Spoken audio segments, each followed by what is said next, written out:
This is Addiction Medicine Journal Club. I'm Dr. John Keenan. And I'm Dr. Sonya Tredici. We believe that addiction is a disease that can be treated, and we want to help you stay up to date with the latest research that you can use in your addiction medicine practice. The podcast offers Category 1 CME credit through MyCares and Michigan State University. The links for the CME are in the show notes. This week, we're going to be discussing a new protocol for direct-to-inject buprenorphine. Sonya, how are you tonight? I'm doing amazing. How are you? Living the dream. By the way, I was a little hurt that you didn't come to the addiction medicine department baseball game on Sunday. I forgot to give you a hard time about this. You didn't come, and I felt like totally like where my partner in crime was. Oh, was it fun? Yeah, it was really good. Next year, it's like an hour drive. It's my day off. I stayed home and worked in the garden. I had mulch to spread. It was really nice. Yeah, it's so fun. I also didn't go to the addiction medicine 5K this year. Did you run that? I had another thing with my kids' sporting event. Although I love that 5K because I'm a runner and I'm a mediocre runner, but I feel like I'm juicing at that run because everyone's smoking right before the 5K, and so you can have a 24-minute 5K and you're like in the top 3. Yeah, that's a fun time. I'm hoping, my youngest child is leaving the nest. And so next year I'm not going to have anything to do on the weekends. So no sporting events, no nothing. So maybe I'll be able to go to all these things next year. Yeah. All right. So, hey, I wanted to share some good news with our listeners. I thought this is something people would be really interested in. It's not really good news. It's a good news source. It's something called KFF. It's an independent news site. And if you feel overwhelmed with trying to track all the things that are going on politically or with healthcare policy, because things are constantly in flux, but without the drama or the kind of catastrophizing, I want to recommend this site. They have a tracker of the current political administration's key policy actions related to substance use disorder and other areas if you're interested. John, if you want your blood pressure to go up, definitely look at it. It'll just, it says with in very neutral language, these are the key administrative initiatives. And I'll put a link in the show notes. But so do you want to hear the key administrative health, substance use disorder initiatives for the last 2 months? Sure. You ready? Feeling relaxed? No. Okay. Number 1, advising on the harmful effects of screens for children. That's good. Increasing sales of fruit-flavored vapes. Okay. Addressing drug crisis by focusing on border control and drug interdiction, removing federal funding for harm reduction services like drug checking strips, reducing psychiatric medication prescribing, using SAMHSA funds to train providers to reduce and taper medications for opioid use disorder, reclassifying cannabis, increasing the use of psychedelics, and massively cutting funding for all of the agencies that work on mental health and substance use disorder. So those are the policies currently being, worked on. Yeah. The only one I really like is addressing harmful effects of screen use on children. You know what? I was kind of excited. I felt kind of optimistic, and then it just kind of trailed from there for me, inside. And then it became from excitement with the screen time to disappointment to I was kind of getting anger at the end of that. What do you think about increasing the sales of fruit flavored vapes? It is interesting. That's I don't know. I just don't understand. And you got the head of HHS vaping at congressional hearings, and that's that's one of their key priorities is fast tracking nicotine pouches and nicotine vape products because that's truly an HHS crisis. They left off any mention of beef tallow, though, John. It's coming. You can tell our audience because it's we don't get any negative shit when we say stuff like this. If anyone, the one that does have me concerned though is that all this. Many of these are concerning. This deep prescribing of SSRIs, I feel like it's vilifying something that's very helpful. We have a mental health crisis in this country, and we're going to start by removing medications that are life-saving and actually are not habit-forming, and they don't cause harm. In fact, there's tons of, I saw a very interesting study about fMRI data for patients with depression treated with SSRIs. They had higher brain volume and better fMRI activity as they aged, sort of kind of a time is brain phenomenon with SSRIs for treatment of depression and anxiety. So they're definitely like life and brain saving. It's just crazy that we're vilifying these. This is going to be more harm, right?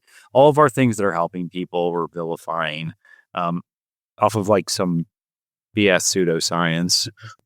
The thing that really worries me is training all providers to reduce and taper off medications for opioid use disorder, and by that, they pretty much mean buprenorphine. So, like, there's even talk about, like, having mandatorily documented conversations once a year about when is the patient gonna taper and do they wanna taper, and that just goes against all science, and I worry that they're gonna reverse the gains that we made in the last few years on, reducing opioid overdose. We've done all these things, and overdose deaths have finally gone down, and now we're kind of canceling those things again. Yeah, although I'm going to play devil's advocate here. I mean, how many times have you gotten a patient from another clinic where, they paid their $50, they left their urine sample, they got their medication, and like, 3 years in, you're seeing them for the first time, and no one's even asked them what their long-term plans are for recovery. I mean, there Yeah. should be a discussion about like, it shouldn't be this kind of fee for service. Like that feels very pill milly, right? Yeah, I mean, if you never discuss what's the future gonna hold, Yeah. totally, but those are just like bad doctors, they don't discuss anything. Yeah, but that subgroup again, they're typically high volume like shops, right? So it's like you're right. It's a couple one-offs that are high volume. My policy is, because we do a controlled substance agreement once a year, so every time I see that controlled substance agreement on the desk, that's a sign from the nurses it's been another year with the patient, and actually, I do address tapering. I don't encourage tapering, but I say, "Hey, it's been another year. Are you happy with where we are? You Yep. think you might wanna come off it? Do we wanna make any changes?" So I do c actually, maybe I'm, like, in lockstep here with the administration on that one, once a year, but I don't tell patients that it would be better to taper. Yeah, I use kind of more neutral language. I'm like, so what's your plans this year with your recovery and the medication? Right. I mean, No. it's potato potato. Oh, All right, alright. I got an article today because I actually did some homework. What do you got? It's from CBS News. I thought it's very interesting. It's called The New White House Drug Abuse Strategy Floats Wastewater Testing AI, More Treatment and Faith-Based Options. Did you see this on CBS? This is a lay article. No, but it sounds like it's kind of on theme with what I said, so you and I are, It's like, in lockstep here. Yeah, it's interesting. They're talking about they have the Trump administration proposed the 2026 National Drug Control Strategy. It's a 195-page federal plan. It's a lot of paperwork about like basically drug treatment addiction expansion, aggressive surveillance, and then kind of like integrating technology into drug monitoring. And it's interesting because like a commentary that started the article is that we're going to introduce a new strategy in the wake of declining drug deaths since 2023. So it's kind of like we're actually like doing a really good job to kind of step in and say we're going to change course. So a couple of the major points that they pulled out that I thought were interesting. One is actually the first one's kind of interesting about basically using wastewater surveillance. So wastewater surveillance for kind of local drug metabolites and basically drug contaminants. So kind of seeing what the drug supply is in real time. I'm actually not that opposed to that. I mean, that actually sounds kind of relatively interesting. And I mean, there's own ethical issues there, but some sort of data-driven way to understand how the drug supply is evolving in front of us for us to respond would be interesting. You can't go to any meeting at this point without someone floating the idea of adding an AI for something. So, of course, AI was part of it. We talked about using AI to analyze cargo ships for basically to flag ones that could be from illicit drug ports or possible locations or that have kind of cargo that could be suspicious for searching. Identifying patients at elevated overdose risks through the EMR. So kind of trolling through our Mhm. EMRs for risk. Detecting emerging synthetic drug use among algorithm monitoring, so kind of combining with that wastewater treatment. They love their expanded treatment access. They really love these faith-based recovery programs, which are many patients do find them very helpful. They love that in these farms, right? So everyone's going to be working on a farm and recovering that way. Everyone's, like, Um, already working on a farm where we are. That's what you I do also around love they have here. to say that they want to focus on new prevention messaging. So they think that American culture has become increasingly permissive towards drug use. So they really want to kind of start a youth campaign for substance use. So I guess DARE is back. I think you should let AI monitor the wastewater. The wastewater monitoring is like the world's most giant urine drug screen, and AI should be able to like pick it apart and tell us what's going on. Yeah, so I think, they kind of talk about pros and cons. I think it's interesting that, like a real-time surveillance, like the wastewater monitoring could be useful for kind of understanding the evolving like basically drug supply. The AI tools certainly can be predictors. I have less heartburn using it to kind of evaluate ship cargo containers for, suspicious cargoes or ports than I do for combing our EMRs. I feel like I already think that a lot of patients with substance use issues feel that the EMR is a weapon against them, right? So I think that I don't want to put any more barriers between them coming to see us. I mean, I like the idea of expanding treatment infrastructure. I think, people recover different ways. So I'm sure some people really would respond to faith-based recovery programs and drug farms, but I still think that we have a lot of other. Don't call them drug farms. What's it called? Wellness farms. Wellness farms. Recovery farms. Recovery farms. I don't know what they're called. I mean, that might be appealing to some patients, but I think that the idea that that should be in addition to what's existing already, right? Right. I think that people do worry about kind of like infringing on people's civil liberties with kind of like monitoring the wastewater coming through the EMR. I think those are all valid points. And then I think it's interesting, the paper did as well talk about like, that these harm reduction programs are probably not something that they feel add a lot of value. So fentanyl test strips, syringe exchange programs. So I think it's just it's interesting. It's like a shift while you're winning the war. Right. While you're, like the momentum has changed in the positive and we're going to go backwards.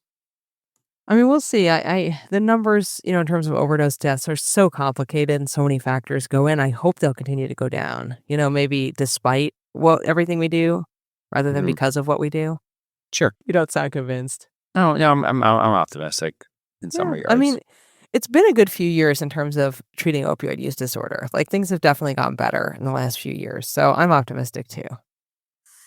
Are you? It's amazing that we have like someone running this though that has like lived experience, and they totally blown this thing up.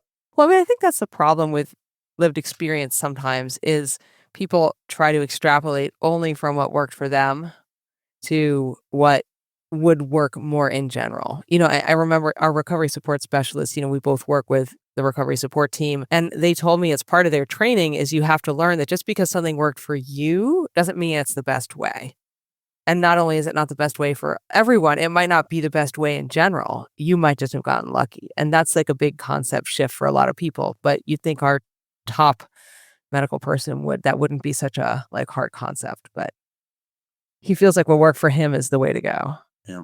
All right. So tell us about your article. Let's go on to something more positive. All right. This is very positive. This was like all the rage at ASAM this year, this direct-to-inject buprenorphine. This article was published in the Substance Use and Addiction Journal. It's called Outpatient Initiation of 7-Day Injectable Buprenorphine, a direct-to-inject case series.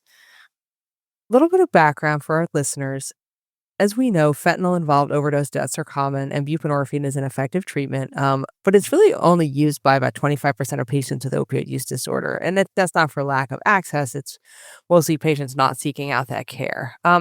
One barrier of patients seeking out buprenorphine is fear of precipitated withdrawal, which can be severe, and it's observed in between 11 and 16% of patients who are using fentanyl. So that really keeps people away from wanting to start buprenorphine.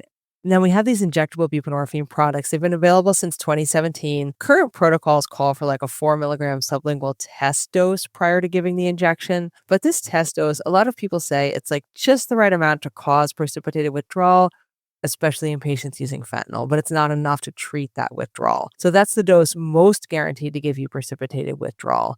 And you're supposed to take it prior to doing your long-acting injection. So a direct-to-inject protocol, direct to inject means you get your injection without stopping your fentanyl not really without stopping your fentanyl, but without doing a test dose. You stop the fentanyl, you wait a few hours, and then you do your injection. And because these injections kind of come on a little bit slowly, especially those weekly long-acting injectable doses, they have a gradual and sustained rise in buprenorphine levels. It peaks in about 24 hours. So you actually get a slow rise over 24 hours, which helps mitigate some of that precipitated withdrawal. And there's a few different products. I prefer not to use brand names here, but, there's weekly products and then there's monthly products, and only one of the brands available comes in a weekly. And the monthly products have a much quicker time to maximum level. So just to use some brand names, Brixadi monthly has about 6 hours to peak. The Brixadi weeklies are more like 24 hours to peak. So just there's a bit of a difference in the weekly versus the monthly.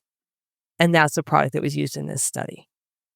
So, clinical question, this is a retrospective cohort study examining the initiation of long-acting injectable bup without prior transmucosal doses. They had 141 adult patients who tried to initiate buprenorphine 131 times.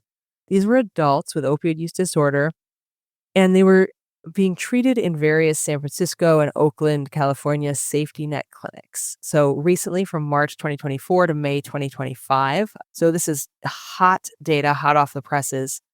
You had to have a COWS score of at least 4. So starting a tiny bit of withdrawal, and it was supposed to be about 6 hours after your last use of fentanyl. They excluded people on methadone, excluded people who are already on sublingual buprenorphine. But otherwise, if you wanted to be in this study and try this protocol, you could. So of these patients, the average age was 42, 63% were men, 50% were white, and only 25% had stable housing. So this was the 75% of this group had unstable housing or were unhoused. 79% reported known fentanyl use.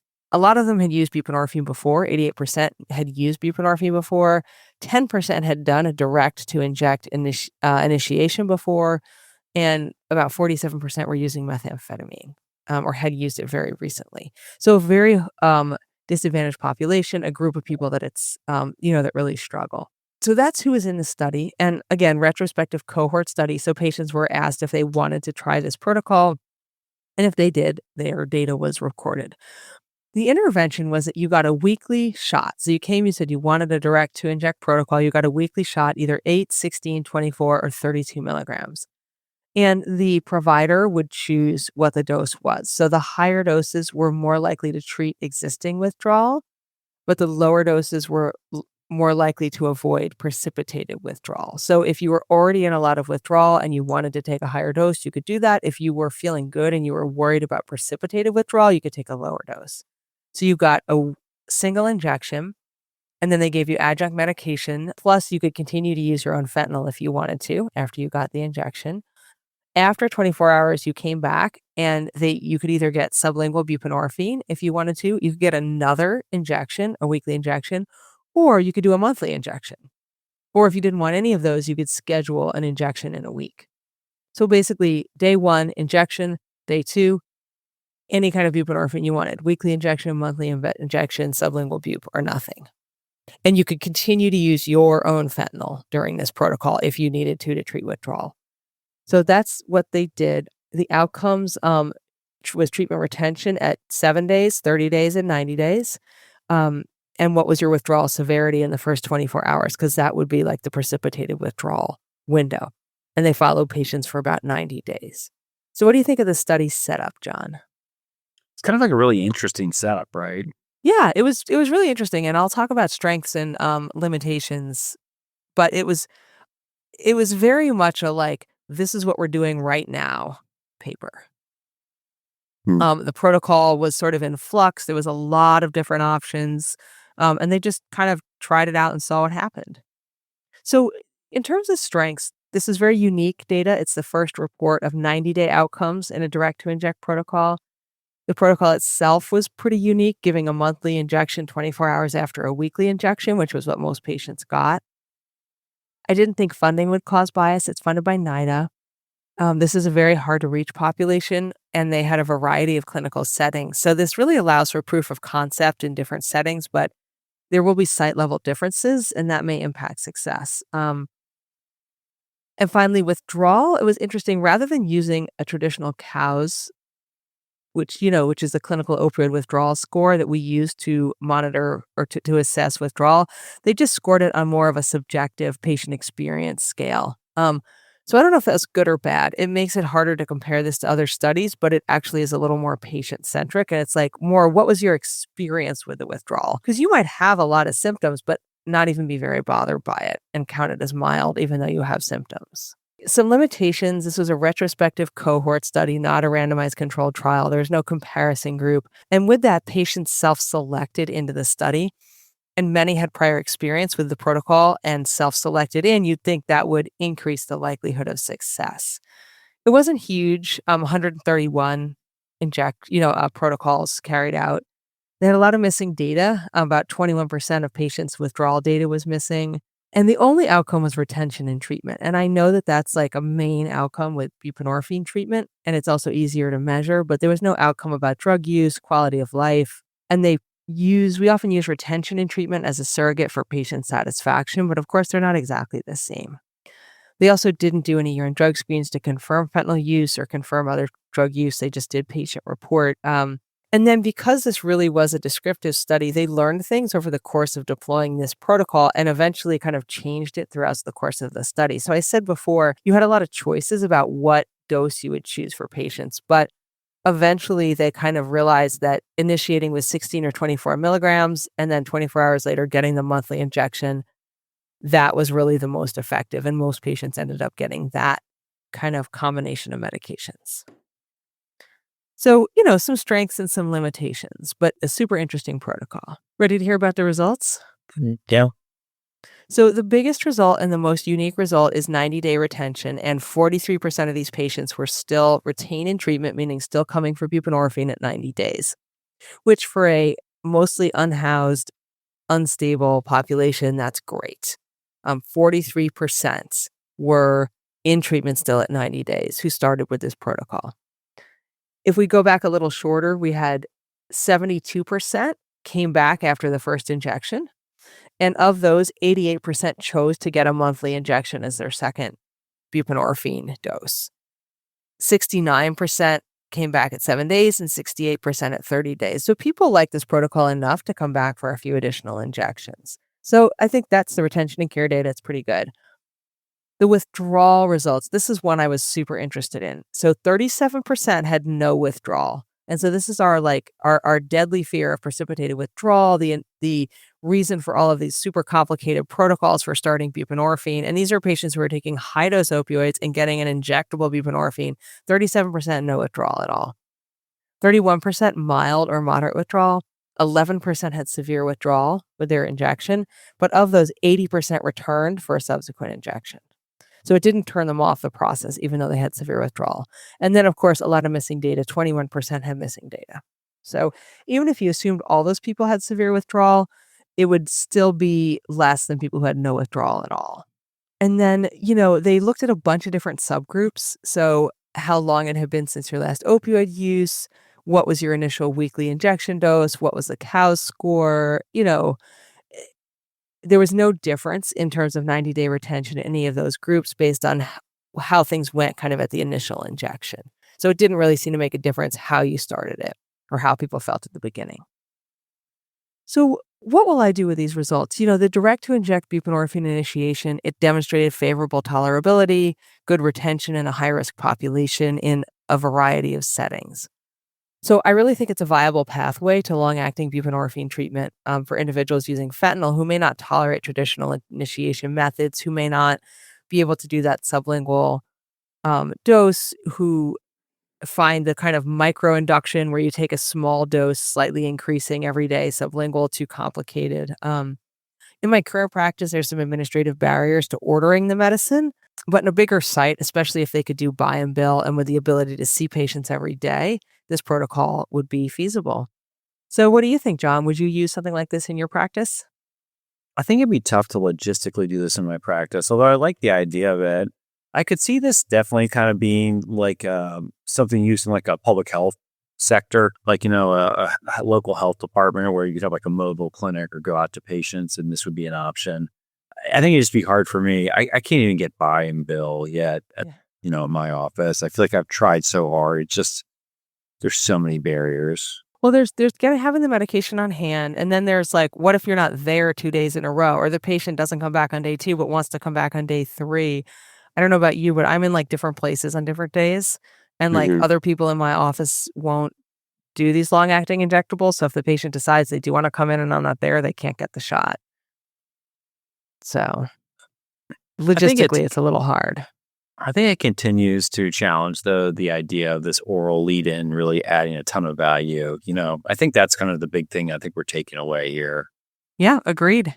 Yeah, very interesting. I mean, I'm sure there's going to be a lot more of this coming up, right? I think so. I mean, I think we're just simplifying, simplifying, simplifying. We've made it so complicated, and a lot of those complex protocols haven't really proven to be a lot better, especially with the shifting drug supply to fentanyl than these simpler protocols. Yeah. Yeah, it's like theory versus reality, right?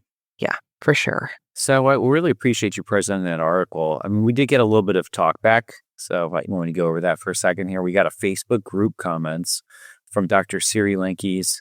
I want to share. It says, I love the podcast. Listening to a recent episode on prescribing and risk of opioid use disorder, I wondered if you've read this paper, which was using a Swedish registry to capture all young Swedish people exposed to an initial prescription to assess how risk of opioid use disorder was affected. It's an extremely powerful approach as they could combine all full national registry. Over 10 years, nearly 1% developed actual opioid use disorder.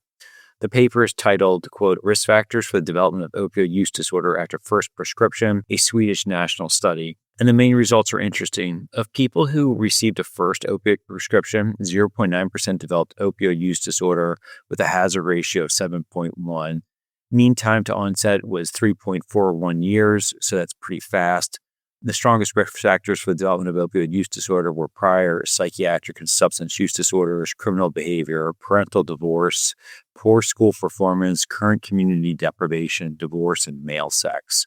They developed a risk score that seems better than the EPIC risk score we discussed in episode 77, although it uses risk factors that are not easily captured in our American EMR. We'll put a link in the show note. It's kind of an interesting talk back. Well, it was so interesting because we talked in episode, like you said, episode 77 about this EPIC risk score that uses who knows what because it's a black box. But I'm sure it doesn't include school performance, parental divorce, parental death, current marital status, all these things that actually are risk factors and lead to the development of a more accurate risk score. They're just not available in the EMR in a structured way, at least our EMR. So this was kind of cool, even though what the main point was about the development of opioid use disorder after a first prescription, which is high even now. Yeah, I mean, I don't know. I think it's interesting because I think we love our EMR. We love our smart sets and EPIC tools and EMR tools. But, someone talking about a lot of these are very sensitive topics, right? These are not things that people are just going to enter when they check in at the kiosk. They had a divorced parent and they have a history of criminal behavior. I mean, that's a relationship discussions over long periods of time. They'll probably say that they're male, but Right. poor school. That's about the only one. Yeah.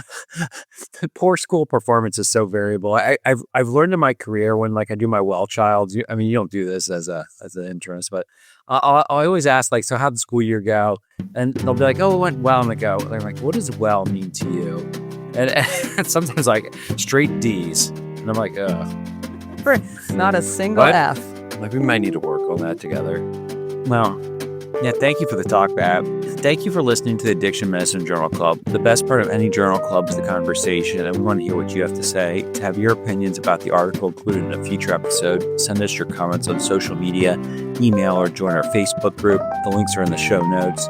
Original theme music was composed and performed by Benjamin Kennedy, audio editing by Michael Bonanno, CME support for My Care is produced by Dr. Patrick Beeman and Ars Longa Media. Addiction Medicine Journal Club is intended for educational purposes only and should not be considered medical advice. The views here are expressed are our own and do not necessarily reflect those of our employer or the author of the articles we review. All patient information has been modified to protect their identities. Thank you for being part of the conversation and having a great day.